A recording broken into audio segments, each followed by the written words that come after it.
Hello students, welcome back to my YouTube channel Disha explain. आज की इस वीडियो में हम कवर करने वाले हैं यूनिट 4 जिसका नाम डाटा एनालिसिस यूजिंग स्प्रेडशीट है। ये यूनिट थोड़ी प्रैक्टिकल से रिलेटेड है। इसके अंदर टूल्स, लैंग्वेज, आपको थोड़ा स्प्रेडशीट, एक्सेल, पावर पॉइंट, थोड़ा इसके बारे में बताया जाएगा कि आप किन टूल्स का यूज कर सकते हैं अपनी रिसर्च को प्रिपेयर करने के लिए। हमने यूनिट 1 टू यूनिट 3 की वीडियोस अपलोड कर दी है चैनल में, प्लेलिस्ट में जाके देख सकते हैं अगर आपने नहीं देखी है तो।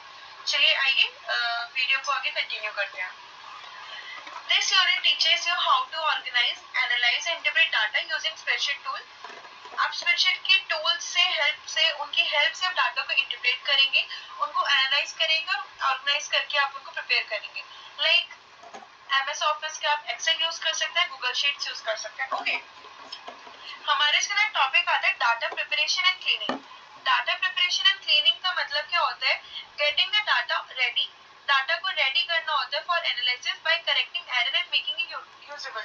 फॉर एग्जांपल कि आपके पास एक लिस्ट है जिसके अंदर आपके कॉलेज के सभी स्टूडेंट्स का नेम लिखा हुआ है और उस डाटा के अंदर आपको बहुत सारी डुप्लीकेसी है कि एक इंसान का नाम दिशा है और वही दिशा का नाम 20 बार लिखा हुआ आ रहा है। कहीं पे पूनम नाम लिखा आना है तो वहां पे वो पूनम जो है पूनम की स्पेलिंग मिस्टेक है। तो data cleaning and data preparation के अंदर यही करते हैं कि अगर कोई भी एरर्स होते हैं उन एरर्स को करेक्ट करते हैं, अगर कोई मिस्टेक होती है, टाइपिंग मिस्टेक होती है, उसको ठीक करते हैं। ये सब हमारा डाटा क्लीनिंग के अंदर आता है। Getting the data ready, data को रेडी करना ताकि हम उसको एनालाइज कर सकें और हम उसको करेक्ट करते हैं उसके एरर्स को ताकि वो यूज में आ सके डाटा। इसके अंदर स्टेप्स क्या होते हैं हमारे? Steps include removing duplicate value, अगर कोई डुप्लीकेट वैल्यू बार बार आ रही है उसको हम हटा देते हैं। फाइलिंग इन मिसिंग डाटा, अगर मान लो 1 से लेकर 10 तक काउंटिंग लिखनी है, 1 2 3 7 8 9 ऐसे आगे, बट बीच के अंदर आपके जो नंबर थे 4 5 6 वो मिसिंग है तो उन वैल्यूज को फाइंड करके उनको फिल करना। करेक्टिंग स्पेलिंग एंड फॉर्मेट, अगर कहीं पे जनवरी की स्पेलिंग है और आपने लिख दी मतलब जूनरी, तो मतलब स्पेलिंग की मिस्टेक हो गई, आपके टाइपो मिस्टेक है ये, तो आपको उसके फॉर्मेट को, उसके स्पेलिंग को आप करेक्ट करते हैं। एंश्योरिंग कंसिस्टेंसी, डाटा का फॉर्मेट जैसे कि लाइक डेट फॉर्मेट, अगर भी कंसिस्टेंसी, अगर आपके में 1 जैन 2025 लिखा है तो उसके नीचे 1 जैन 1 मई ऐसे करके आना चाहिए, बट कहीं पे लिखा है 1/01/2025, तो मतलब डाटा का डेट का जो फॉर्मेट होता है वो सेम ही होना चाहिए। ये कंसिस्टेंसी होती है डाटा की।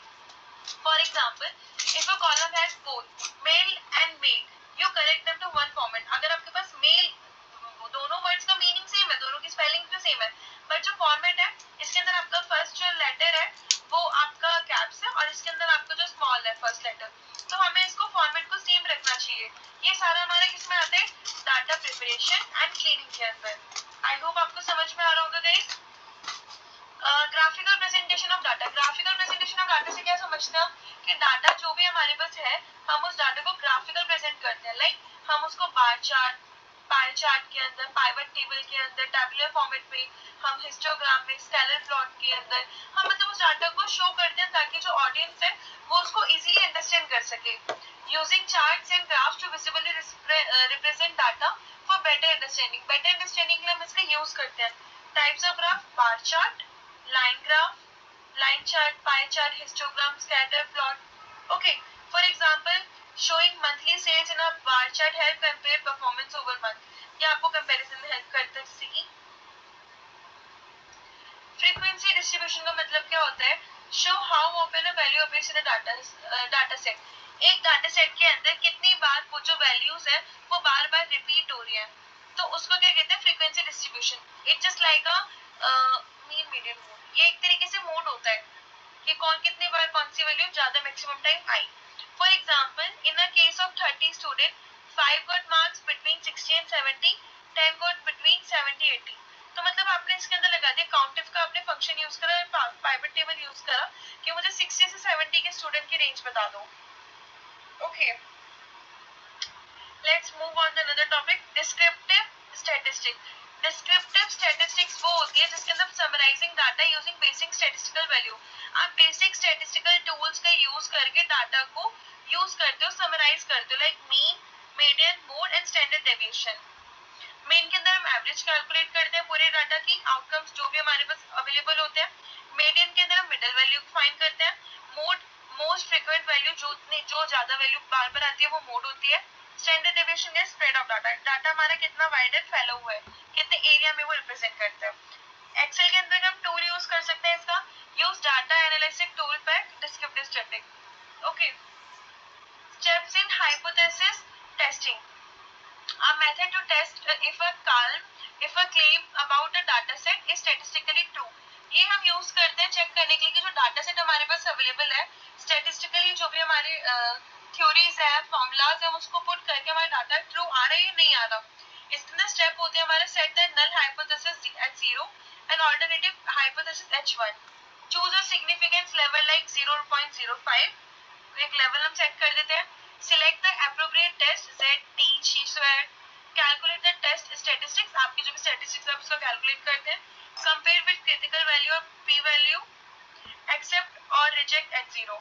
अगर कोई वैल्यू नल है तो उसके अंदर आपका रिजेक्ट हो जाना चाहिए, और अगर कोई वैल्यू आ रही है जो कि करेक्ट है तो उसके अंदर आपका एक्सेप्ट हो जाना चाहिए.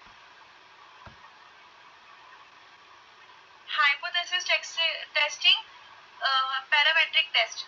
Used when data is normally distributed based on assumption. जब आपका डाटा assumption based पे given होता है और वो normally distributed होता है तो उसके अंदर हम इस टेस्ट का यूज करते हैं, जिसके अंदर हमारा Z टेस्ट आता है.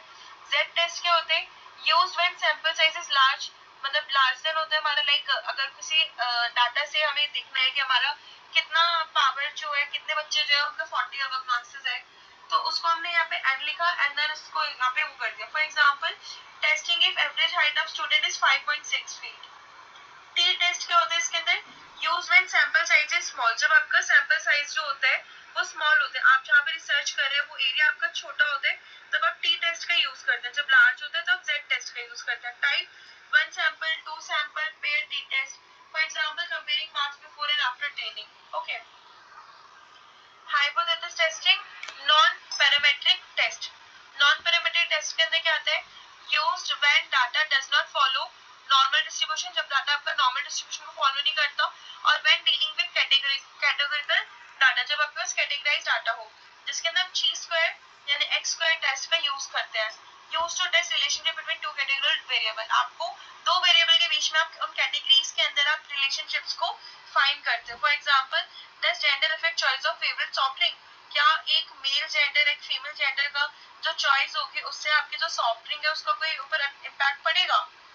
टूल इसके अंदर यूज कर सकते हैं. यूज ची स्क्वायर टेस्ट फंक्शन और मैनुअल कैलकुलेशन. गाइस अब हम की टर्म्स को देख लेते हैं इस यूनिट की.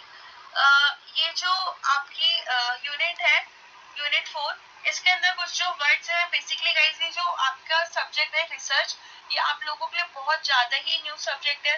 तो इस सब्जेक्ट के अंदर जो टर्म्स बिजनेस की यूज हो रही है वो भी बहुत यूनिक है और थोड़ा ये थ्योरेटिकल है, जिसको आपको याद करने वाला सब्जेक्ट है ये.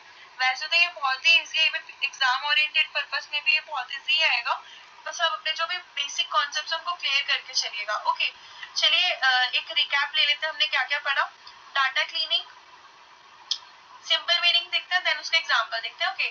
Fixing and organising data, remove blank and errors, graphical presentation, charts to visualize data, bar chart for sales, frequency distribution, count of how often value occur, marks range of students, descriptive statistics, summary of key measure, mean, median and Excel, hypothesis statement, prove or disprove a data based claim, T test, Z test. Z test में हम क्या करते हैं? Large sample comparison करते हैं, height of 100 people. T test small sample, pre post test results.